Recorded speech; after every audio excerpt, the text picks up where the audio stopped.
okey, mungkin ada ilmu-ilmu yang tertinggal, okey, untuk kita nak memantapkan lagi, okey, supaya kita nampak, macam mana sahabat-sahabat kita boleh ada pencapaian, okey, dan kita juga nak memastikan anda, okey, akan dapat pencapaian yang sama, seperti sahabat-sahabat kita yang dah ada pencapaian tersebut. Alright, so dah ready ke ready ni?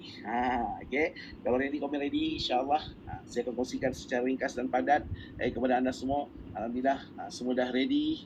Okey, kita ada bersama dengan pemimpin utama tim GET, Hajah Humaira. Kau tengok GET, GET Humaira tu adalah pemimpin utama tim GET Anjuk Utara yang pendapatannya dah menghampiri RM1 juta. Okey. Jadi malam ni kita panggil dia boleh buat perkongsian, orang kata perkongsian perkongsian inspirasi. Macam mana beliau berada dalam platform MMC dalam masa yang singkat boleh capai pendapatan hampir RM1 juta. Okey, dah melepasi 750,000. Kan? Itu dah nak sikit dia lagi. Nak sampai RM1 juta kan.